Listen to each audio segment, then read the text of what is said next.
अंडमान निकोबार द्वीप समूह, ये लगभग 739 द्वीप हैं जो भारत से काफी दूरी, भारत की शेष भूमि से काफी दूरी पर है। उसका अंतिम जो पॉइंट पड़ता है वो इंदिरा पॉइंट है।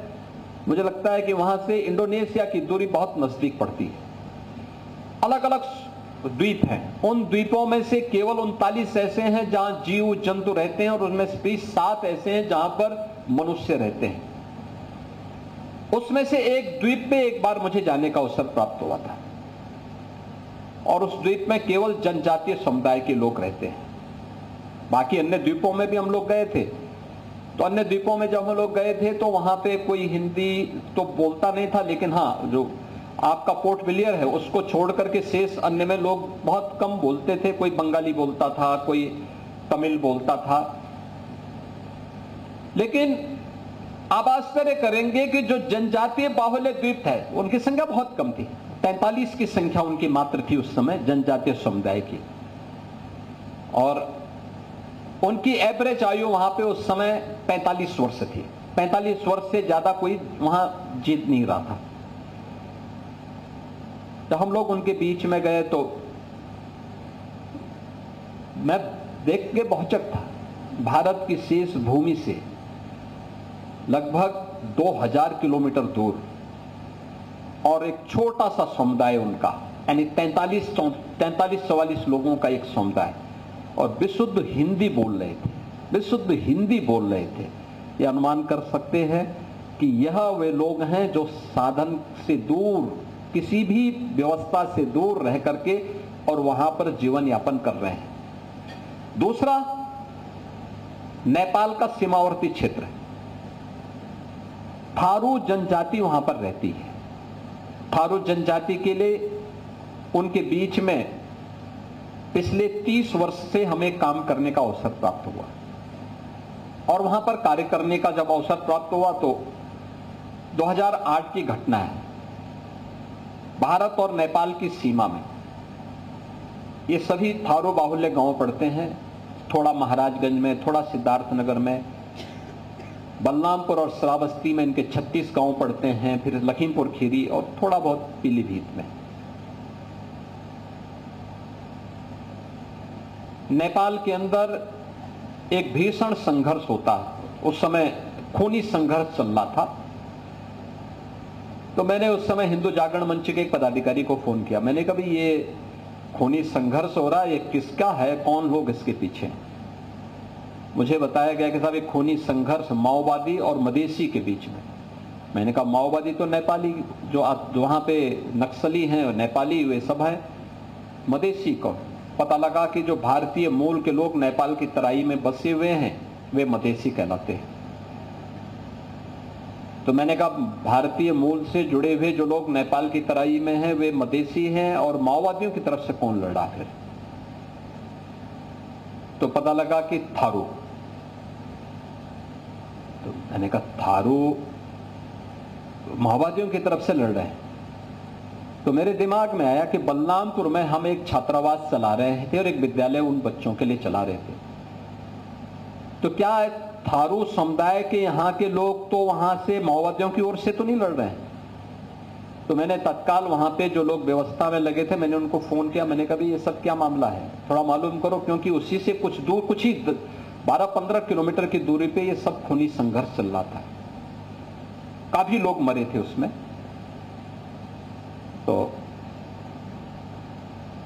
वे गए, उन्होंने कहा नहीं ऐसा यहां नहीं, भारत के अंदर नहीं, ये नेपाल के अंदर हो रहा है। मैंने कहा नहीं, तो मैं भी जान रहा हूं नेपाल के अंदर है, लेकिन इसके पीछे कौन लोग हैं? और ये थारू है तो थारू माओवादियों की ओर से लड़ रहे हैं, तो कहां के थारू हैं? तो उन्होंने कहा ये नेपाल के लोग हैं। तो मैंने कहा ये जो भारत के थारू हैं, बलरामपुर, श्रावस्ती,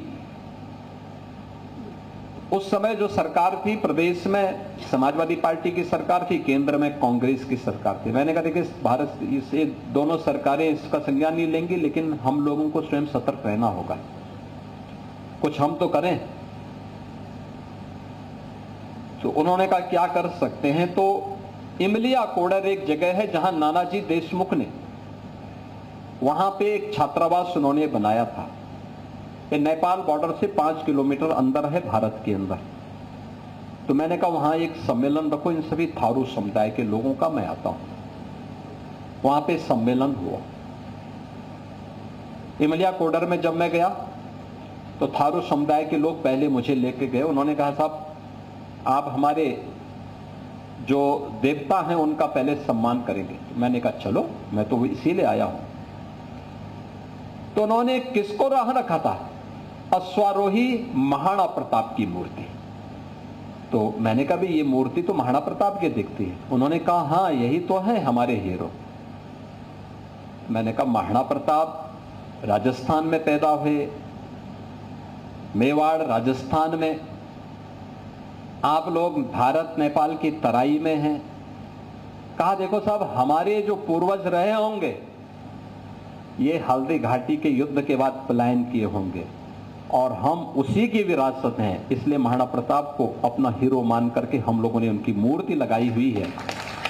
तो मेरे लिए एक आश्चर्य था। मैंने कहा भी महाराणा प्रताप की मूर्ति आपने लगाई है तो फिर नेपाल के अंदर माओवादियों की ओर से कौन लड़ रहा? उन्होंने कहा साहब वो सब भटके हुए लोग हैं, हम उनके साथ क्यों जाएंगे? हमारे लिए तो देखो नानाजी देशमुख की संस्था और मंदिर के द्वारा जो हॉस्टल और विद्यालय चल रहा है, जब ये हमारे बच्चों के लिए काम कर रहा है तो हम माओवादियों के साथ क्यों खड़े होंगे?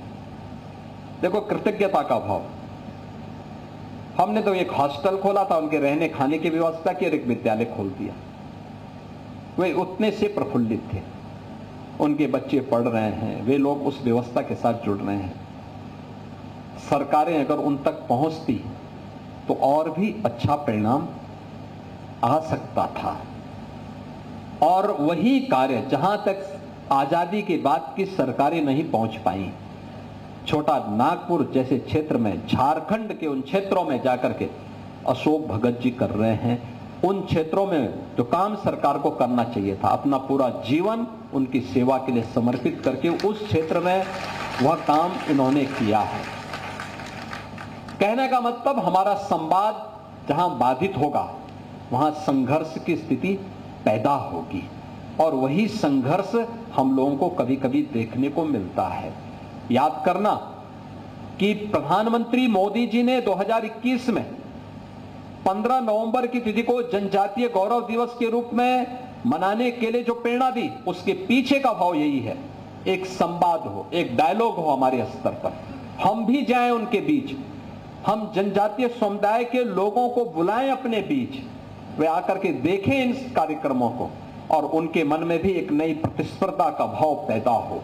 और इसी भाव को आगे बढ़ाने के लिए जब प्रदेश में हमारी सरकार आई तो हम लोगों ने कहा जितनी सुविधाएं इनको मिलनी तो मिलनी ही चाहिए, लेकिन इन्हें सिचुएशन के लक्ष्य तक पहुंचाने का एक दायित्व तो हमें उठाना चाहिए। यानी इनको हर प्रकार की सुविधाओं से पूरी तरह युक्त करने का काम होना चाहिए। जहां इनके गांव को राजस्व गांव का दर्जा नहीं मिला है, हम उन्हें राजस्व गांव का दर्जा दें। आप आश्चर्य करेंगे, 1947 से लेकर 2017 तक दर्जनों ऐसे गांव थे जहां लोग तो रह रहे थे लेकिन उनको वोटिंग राइट नहीं थी, उनको राशन कार्ड नहीं मिलता था, उनको पेंशन की सुविधा नहीं मिलती थी, उन्हें कोई भी अन्य सुविधा नहीं मिलती थी, पेयजल के लिए तालाब का पानी पीते थे।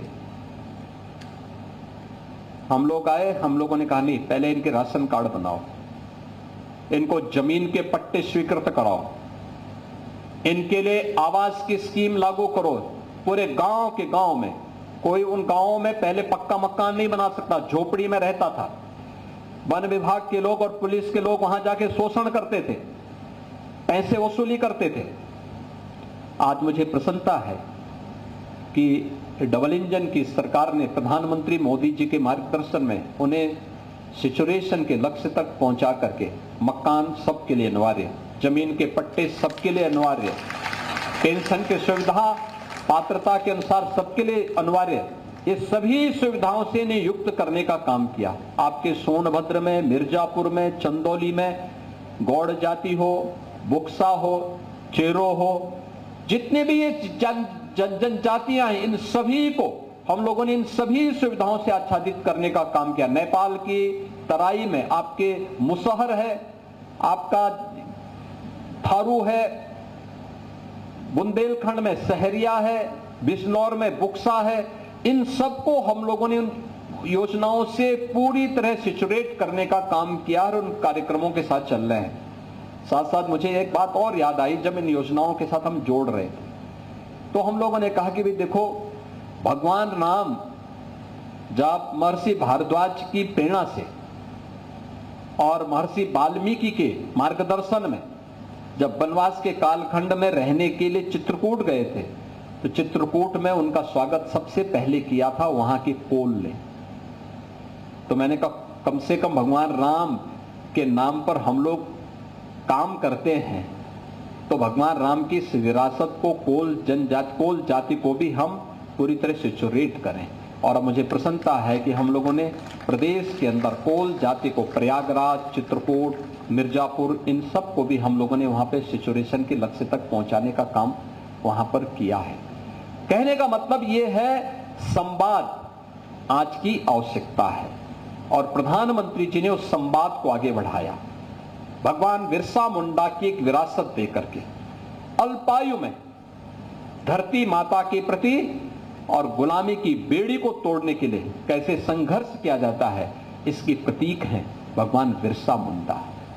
और बिरसा मुंडा के प्रति उस कृतज्ञता का भाव को व्यक्त करने के लिए जनजातीय गौरव दिवस पूरे प्रदेश के अंदर, देश के अंदर आज जनजातीय समाज के मन में एक नए विश्वास को बहाल करने के कार्यक्रम का हिस्सा है।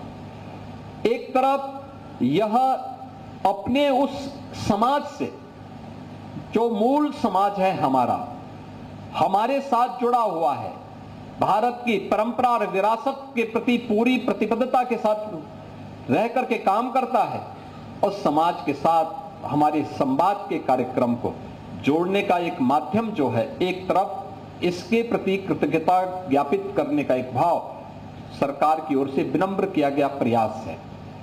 दूसरा है कि हमारी जो चुनौती है, याद करना, जो लोग उनके बीच में उन्हें समाज और राष्ट्र की मुख्य धारा से अलग करने का काम करते थे, ये वही लोग हैं, ये वही लोग हैं। आप देख रहे होंगे इन सबके इन कारनामों को, इनके वे कारनामे जो फेक अकाउंट बनाते हैं सोशल मीडिया में और फिर उसके बाद जातीय संघर्ष की स्थिति को पैदा करते हैं, एक जाति को दूसरी जाति से लड़ाने का काम करते हैं। ये वही लोग हैं। मैं देख के ताज्जुब कर रहा था,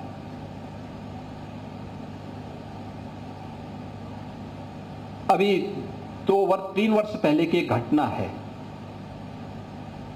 एक जगह एक आगजनी की घटना घटित हुई। तो मैंने कहा यार देखो, ये आगजनी की घटना दिखाती है, इसकी प्रकृति दिखाती है कि इस समुदाय ने नहीं किया होगा, पुलिस वहां कार्रवाई करे। मैंने कहा देखो कार्रवाई थोड़ा रोको, देखो मैं बताता हूं अभी। मैंने कहा उसके पूरे वीडियो फुटेज निकालो। तो आप आश्चर्य करेंगे कि आगजनी करने वाला एक व्यक्ति, वह केसरिया गमछा बांधा हुआ है, लेकिन आगजनी करते समय अचानक उसका गमछा निकला, आगजनी करते करते उसके मुंह से निकल पड़ा या अल्लाह। तो मैंने कहा देखो, इस समुदाय हिंदुओं की एक जाति को बदनाम करने के लिए किस शरारत के तहत गमछा बांध करके और पूरी व्यवस्था को अपमानित कर रहा है। ये चीजें दिखाती है कौन लोग हैं जो फेक अकाउंट बना करके जातीय संघर्ष की स्थिति को पैदा करना चाहते हैं, और उन तत्वों को, छुपे हुए उन दुश्मनों को जो समाज की शांति को भंग करना चाहते हैं, अगर हम उन्हें चिन्हित करके समय रहते हुए उनका वॉकआउट कर सकें, तो समाज की एकता में बाधक ऐसे तत्वों को भी बेनकाब किया जा सकता है, राष्ट्रीय एकता को भी और सुदृढ़ हम बनाने में मदद कर सकते हैं। और मुझे लगता है ये आज की सबसे बड़ी आवश्यकता होगी, क्योंकि जब भी भारतीय समुदाय इन कार्यक्रमों के साथ जुड़ता है, आप देखते होंगे एक तबका, हमने एक नियम बनाया, वर्तमान में इस सावन का महीना है, सावन के महीने के ठीक पहले, इसके ठीक पहले मुहर्रम का आयोजन हुआ। हमने एक व्यवस्था बना दी कि भाई देखो, आप ताजिया की हाइट इससे ज्यादा मत करना, इससे ज्यादा करेंगे तो देखिए फिर आप मांग करेंगे कि पेड़ की टहनी काटो, किसी के घर के छज्जे को काटो, कहीं हाई टेंशन के तार को हटाओ। अब एक आयोजन के लिए हम हाई टेंशन तार हटाएं, एक बड़े तबके के लिए, गांव के लिए या शहर के लिए बिजली बाधित कर दें, तो ये तो उन लोगों के साथ अन्याय है भाई, जो बिजली बिल का भुगतान कर रहे हैं। आप बिना बिल का भुगतान किए, बिना सड़क का चार्ज दिए आप अपनी यात्रा निकालना चाहते हैं, और आप इसके लिए जो है चाहते हैं कि हो जाए। या किसी का घर, किसी ने मेहनत करके अपने घर को बनाया, आप उसके बर्जे को तोड़वा रहे हैं। एक पेड़ को लगने में 40 साल 50 साल लगते हैं, आप उसकी टहनियों को कटवा रहे हैं। क्यों कटवाएंगे आप? क्या अधिकार है आपको? हमने कहा ये नहीं होगा। जौनपुर में जबरदस्ती उन्होंने बड़ा ताजिया उठाया, और हुआ क्या, वो हाई टेंशन की चपेट में आया, 3 लोग मर गए। बाद में उन्होंने रास्ता जाम किया, तो पुलिस ने कहा क्या करें? मैंने कहा लाठी मार करके बाहर करो इनको, क्योंकि ये लातों के भूत हैं, बातों से मानेंगे नहीं। जब हमने कहा था कि हाई टेंशन तार की चपेट में आ सकते हो, इससे ऊंचा मत करना, अपने इन्होंने किया है, आप कार्रवाई कर दो इनके खिलाफ। देखिए, एक भी जगह सोशल मीडिया में किसी ने विरोध नहीं किया, कोई ने विरोध किया। उत्तर प्रदेश में तो हम लोगों ने व्यवस्था भी बनाई हुई है कि वे अस्त्र शस्त्र से आप प्रदर्शन नहीं करेंगे, नहीं तो मुहर्रम का हर जुलूस उत्पात का, आगजनी का, तोड़फोड़ का कारण बनता था। बहन बेटियां सड़कों पे नहीं निकल पाती थी, कोई उस समय नहीं बोलता था। लेकिन दूसरी तरफ आपने इस बात को देखा होगा, कावड़ यात्रा चल रही है, समाज का सबसे यानी श्रमिक वर्ग से लेकर के उच्च वर्ग तक हर व्यक्ति इस अभियान के साथ जुड़ा हुआ। एकता का अद्भुत संगम, कोई भेदभाव नहीं, न जाति का भेद है, न क्षेत्र का भेद है, न वर्ग का भेद है, न मत का भेद है, न संप्रदाय का भेद है। हर हर बम बम बोलते हुए जाते हैं, 300-400 किलोमीटर पैदल जाते हैं, फिर वहां से जल लेकर के कावड़ को कंधे में रख करके फिर उसी प्रकार से, उसी भक्ति भाव के साथ चलते हैं। लेकिन मीडिया ट्रायल होता है, मीडिया ट्रायल होता है, बदनाम किया जाता है, खूब उसके बारे में लिखा जाता है, उन्हें उपद्रवी और आतंकवादी तक बोलने का दुस्साहस होता है। यह वह मानसिकता है जो हर प्रकार से भारत की विरासत को अपमानित करना चाहती है। ये वही लोग हैं जिन्होंने जनजातीय समुदाय को भारत से अलग करने का प्रयास किया, उन्हें भड़काने का काम किया, उन्हें भारत के खिलाफ संघर्ष करने के लिए हर स्तर पर षड्यंत्र किए। ये वही समुदाय है जो भारत की आस्था का सदैव अपमान करता है, और यही वे लोग हैं जो आज सोशल मीडिया प्लेटफॉर्म का फेक अकाउंट बना करके जातीय संघर्ष की स्थिति को पैदा करना चाहते हैं। इन सब से अगर हम सावधान रह करके अपने आप को सुरक्षित कर सकें, अपने समाज को सुरक्षित कर सकें, तो राष्ट्रीय एकता को संबल प्रदान करने में वर्तमान की इस भूमिका में हमारी संस्थाएं बड़ी भूमिका का निर्वहन कर सकती हैं। भगवान बिरसा की जो विरासत है, ये हमें राष्ट्रीय एकता के उन्हीं चुनौतियों से जूझने के लिए एक नई प्रेरणा प्रदान कर रहा है, और उस प्रेरणा से हम कुछ सबक सीख सकें। उन्होंने ब्रिटिशर के खिलाफ और वहां की जिम्मेदारी शोषण के खिलाफ आंदोलन किया था। अगर हम इससे कुछ सीख सकेंगे तो आपकी चुनौती ये जातीय संघर्ष कराने वाले उन तत्वों से है जो फेक अकाउंट के माध्यम से, क्योंकि बाकी क्षमता उनकी समाप्त हो चुकी, तो सोशल मीडिया प्लेटफॉर्म के माध्यम से अब वो कहीं एक कोने में छुप करके इस प्रकार के कृत्यों में लिप्त हैं। उनसे सतर्क और सावधान रहते हुए उन लोगों को समझाने की आवश्यकता है। किसी गांव का कोई 2 लोगों का मामला है तो उसके लिए प्रशासन है, उसके लिए एक सिस्टम है उसका समाधान करने के लिए। तुम वहां जाकर के जबरदस्ती दरोगा की भूमिका में जाओगे तो पिटोगे, ये जरूर उनको समझाने की आवश्यकता है। जो बीच में आकर के जबरन करने का प्रयास करते हैं, तो मुझे लगता है कि सामाजिक सौहार्द को बनाने में भी इससे बड़ी एक अच्छी भूमिका का निर्वहन आप सबके स्तर पर हो पाएगा।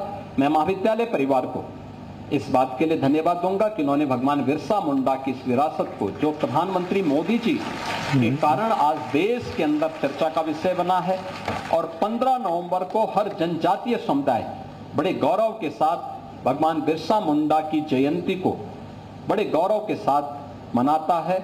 यह वर्ष 150वां वर्ष भी है उनका, 150वीं जयंती का कार्यक्रम भी है। तो 150वीं जयंती के कार्यक्रम से हम राष्ट्रीय एकता के एक नए संदेश को आगे बढ़ाने में सफल होंगे। एक बार फिर से मैं महाविद्यालय परिवार को 2 दिवसीय संगोष्ठी के लिए हृदय से धन्यवाद देता हूं। श्री अशोक भगत जी के कार्यों के प्रति उनका अभिनंदन करते हुए महाविद्यालय परिवार के प्रति अपनी शुभकामनाएं देता हूं। धन्यवाद। जय हिंद।